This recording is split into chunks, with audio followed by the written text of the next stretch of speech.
Hai semuanya, dengan gue Yusufrah dan kali ini gue mau ngebuat suatu video yang agak beda.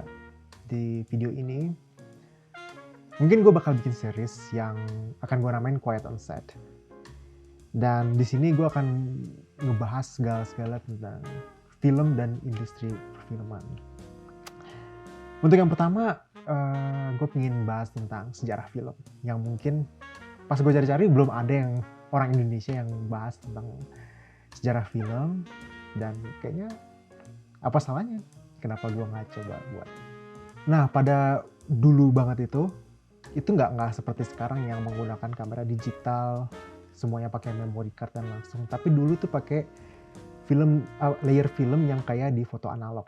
Mungkin sekarang kan lagi mulai ngetren lagi ya foto analog, kamera analog. Nah, dulu tuh film itu pakai itu yang kita menangkap gambar sebanyak 24 frame per second terus menerus, dan dengan begitu dia menghasilkan gambar yang bergerak. Makanya sebenarnya kata film sendiri itu di bahasa Inggris tuh ada beda-beda. Jadi kalau misalnya di UK orang nyebutnya film yang merujuk pada layer film itu sendiri.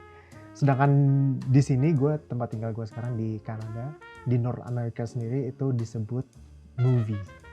Jarang orang bilang film, lebih sering bilangnya movie. Sebenarnya movie itu singkatan dari kata moving pictures.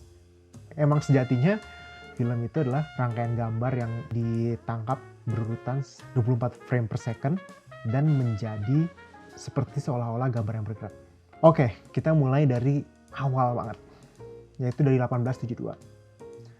Pada saat itu ada seorang bisnis yang dia suka menonton balapan kuda, Gallop Race, dan dia meminta satu orang fotografer yang bernama Edward Maybridge untuk memfoto kuda saat berlari.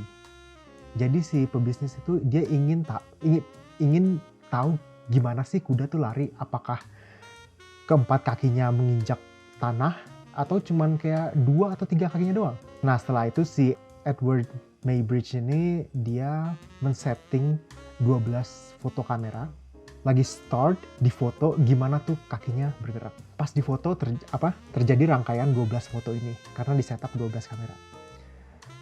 Dan pas si Edward ini melihat, kok kalau misalnya kita melihat beruntutan gitu, diputar secara berulang-ulang, kok kayak gambar yang bergerak gitu.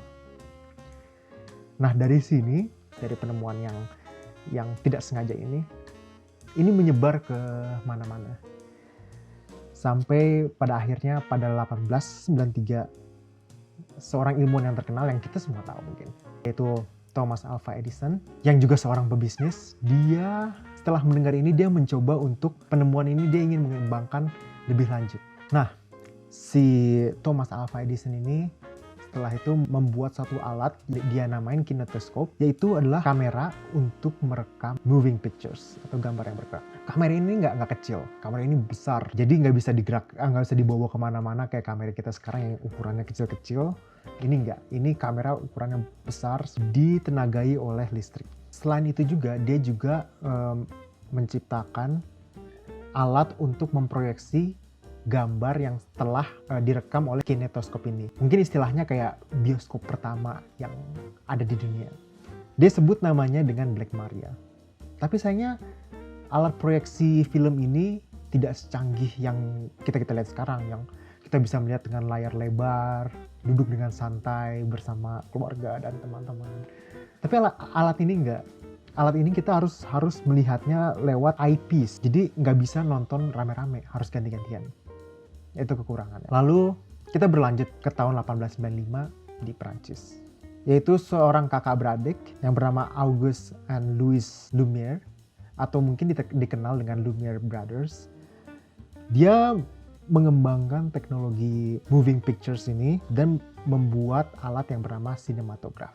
Sinematograf ini berbeda dengan alat yang di-invent oleh Thomas Alva Edison karena alat ini lebih ringan, lebih tajam gambarnya dibanding yang dibuat oleh Thomas Alva Edison. Tapi alat ini tidak ditenagai listrik dan tidak bisa merekam lebih dari 1 menit. Jadi rata-rata film yang dibuat dengan sinematograf ini di bawah 1 menit. Tapi ada kelebihannya lagi, yaitu alat ini selain menjadi kamera film, kamera untuk menangkap gambar, dia juga bisa memproyeksikan gambar. Jadi seperti proyektor juga. Dan proyektor ini tidak harus menggunakan eyepiece untuk melihatnya, tapi bisa ditonton di layar. Lalu kita berlanjut ke 1907. Di sini disebut dengan nama era The Silent Film. Pada saat itu belum ditemukan alat untuk merekam suara di film. Jadi semua film itu nggak ada dialognya dan juga nggak ada musiknya. Bayangin nggak tuh? Dan nggak ada gambar, nggak ada gambar. Dan nggak ada warnanya juga. Jadi hitam putih dan tidak ada suaranya. Tapi banyak orang yang menggunakan orkestra untuk mengisi suara di film. Jadi pas kita kayak nonton bioskop itu di teater, jadi depannya ada orkestra, terus ada layar, filmnya mulai, terus orkestranya main untuk mengiringi filmnya itu. Jadi zaman dulu itu belum ada Dolby Atmos. Oh.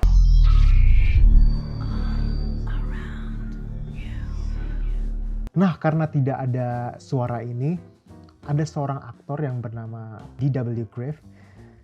Dia sebenarnya seorang aktor, tapi nggak lama kemudian dia menjadi sutradara di era The Silent Film ini. Karena tidak ada suara, kita tidak bisa memanfaatkan suara untuk menceritakan cerita kita melalui film. Dia mencoba berbagai cara, bereksperimen dengan men-shoot film dengan berbagai angle. Dari wide, terus medium close up, terus reverse shot. Kalau yang kita tahu kan, kita kan kalau ngeliat film kan pertama wide shot dulu, terus nanti pas orang yang ngobrol ke medium close up. Yang sebenarnya itu nggak satu take kan, itu beberapa take. Tapi kita ngelihatnya di film itu seperti seakan-akan satu take. Lalu berlanjut lagi ke 1912. Awal mula didirikan Hollywood yang kita sekarang kenal sebagai pusatnya perfilman di dunia. Perfilman sendiri awalnya tuh berada di East Coast Amerika, di Chicago, di New York, New Jersey. Itu tempat di mana si Thomas Alva Edison membangun bisnisnya dan dia tinggal di sana.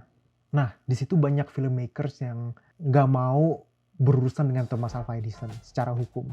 Karena hak-hak paten perfilman tuh banyak yang dimiliki oleh Thomas Alva Edison.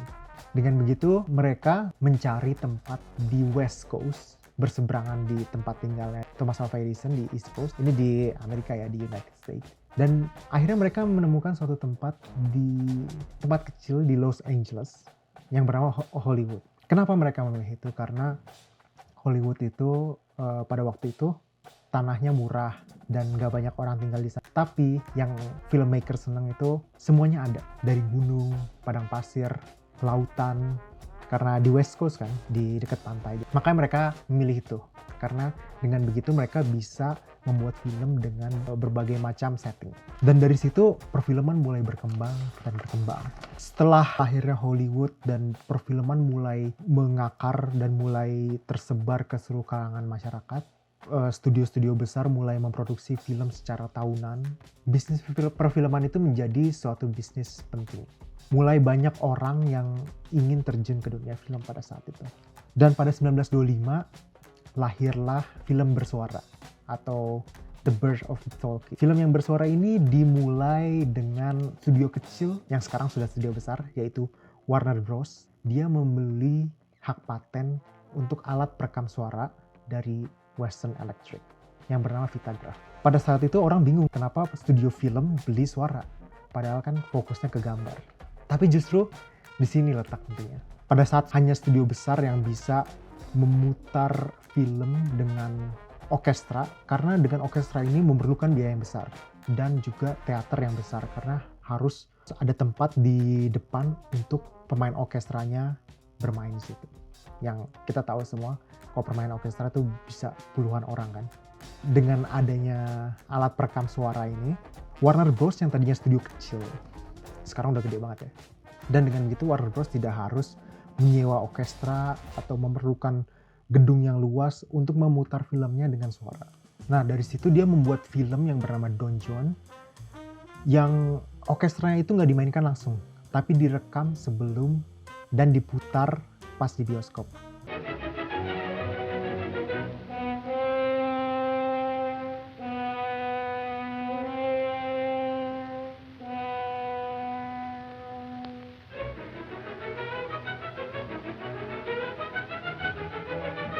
Hal ini menggegerkan dunia karena untuk memutar film jadi nggak perlu teater yang luas lagi.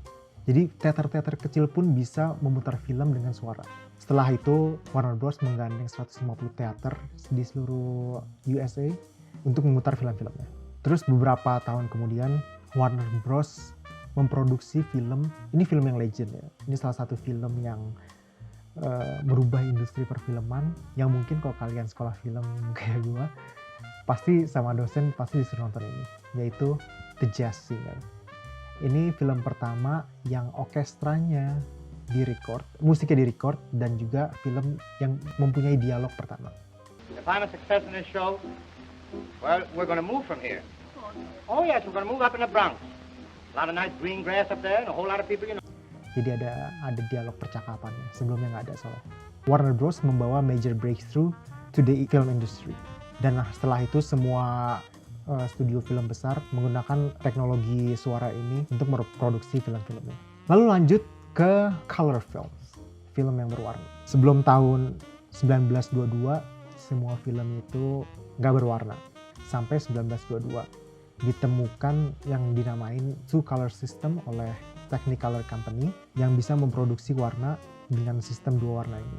Tapi karena sistem ini ribet, jadi orang nggak terlalu banyak pakai lagi sistem dua warna ini. Dan ada beberapa film yang kalau kalian mau nonton yang dengan sistem dua warna ini, yaitu film The Seven Commandments dan The Tale of the Sea. Itu dua film yang menggunakan two color system by Technicolor. Terus 10 tahun kemudian, di tahun 1932, baru ditemukan three color system. Sistem ini film bisa diproduksi dengan warna yang lebih realistik.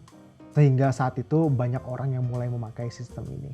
Beberapa film yang diproduksi dengan three color system ini adalah Disney Three Little Pig, terus tahun 1933 ada Snow White, dan tahun 1939 ini yang terkenal juga yaitu The Wizard of Oz. Jadi dari tahun 1930-an sampai 1940-an akhir, itu orang bisa bilang dinamakan The Golden Age of Hollywood. Ini dimana industri film itu menjadi industri yang termasuk yang terbesar di United States. Setelah kejayaan Hollywood ini, film terus berkembang sehingga akhirnya sampai ke tahun 1970. Ini yang dinamakan The New Era of Hollywood. Di sini lahir sutradara-sutradara yang kita sampai saat ini kenal, melahirkan film-film yang bagus-bagus, yaitu ada Steven Spielberg, ada juga George Lucas, Martin Scorsese. Yang di sini film-film tuh mulai menjadi wah gitu. Orang mulai mencoba bereksperimen dengan berbagai cara, udah mulai ada efek-efek. Star Wars lahir 1977 kan. Terus Steven Spielberg dengan film Jaws-nya. Terus habis itu lahir Indiana Jones dan lain-lain. Setelah tahun 1970-an ini loh, kita lanjut lagi tahun 1990-an. Di sini dimana semua industri film mulai transisi ke digital. Pada tahun 1980-an, perusahaan Jepang, Sony, yang mulai mengembangkan kamera digital. Tapi mereka sebelumnya menyebutnya dengan electric cinematography. Nah, tapi dengan lahirnya kamera digital ini, belum bisa meluluhkan hati para filmmaker lain. Kenapa? Karena pada waktu itu kualitasnya belum bisa menyamai kualitas kamera film. Jadi orang tetap menggunakan kamera film dari saat itu. Sampai pada akhirnya tahun 2010, itu perusahaan kamera terbesar, yaitu perusahaan ARRI. Tahun 2010 dia akhirnya merilis kamera ARRI Alexa. ARRI Alexa pertama ini kualitas digitalnya itu hampir menyamai kualitas film kamera. Nah, setelah itu baru era-era di mana kita merasakan digital sinematografi. Itulah sekian bahasan tentang sejarah film yang gue mau sampaikan kali ini. Mungkin lain kali di video-video lainnya di tema Quiet on Set ini kita akan ngebahas tentang hal-hal di industri perfilman yang lain. Oke, sampai di sini. Quiet on Set, First Pictures, and